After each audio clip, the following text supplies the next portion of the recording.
ಕರ್ನಾಟಕದ ಒಂದು ಚಿಕ್ಕ ಹಳ್ಳಿಯಲ್ಲಿ ಪ್ರತಿ ವರ್ಷದ ಹಬ್ಬ ಅಂದರೆ ಒಂದು ಬಡಾವಣೆಗೂ ಸಡಗರ. ಅಲ್ಲಿನ ಮನೆಮನೆಗೆ ಹಬ್ಬ ಬಂದರೆ ರಂಗೋಲಿ ಹಾಕುವುದು, ಹೂವಿನ ಮಾಲೆ, ದೇವರಿಗೆ ನೈವೇದ್ಯ, all part of the charm. ಅವರಲ್ಲಿ ಜಯಮ್ಮ ಎಂಬ ವೃದ್ಧ ಅಜ್ಜಿ ಇದ್ದರು. ಅವರ ಮಕ್ಕಳು ನಗರಕ್ಕೆ ಹೋಗಿ ಓದು, ಕೆಲಸ ಮಾಡಿಕೊಂಡಿದ್ದರು.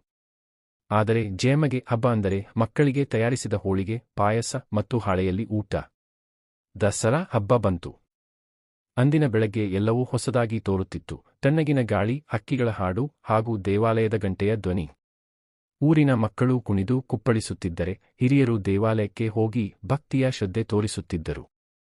ಜಯಮ್ಮ ಹಬ್ಬದ ಸಡಗರದಲ್ಲೇ ತಮ್ಮ ಮೊಮ್ಮಗನಿಗೆ ಹೋಳಿಗೆ ತಿನ್ನಿಸುತ್ತಾ, ಈ ಸ್ವಾದ ನಿಂಗಿಲ್ಲಿ ಸಿಗೋದಿಲ್ಲ ಕಣೋ ಎನ್ನುತ್ತಿದ್ದರು. ಅಂದು ಹಬ್ಬದ ಸಡಗರ, ಹಳ್ಳಿಯ ಜನರ ಒಗ್ಗಟ್ಟು, ಸಂಸ್ಕೃತಿಯ ಗೌರವ ಎಲ್ಲದರ ಮಿಶ್ರಣ. ಈ ಕಥೆ ಇಂದಿನ ಜನತೆಗೆ ನೆನಪಿಸೋದು ಏನೆಂದರೆ, ಹಬ್ಬ ಅಂದರೆ ಸಂಸ್ಕೃತಿ, ಪ್ರೀತಿ ಮತ್ತು ಕುಟುಂಬದ ಒಡನಾಟ.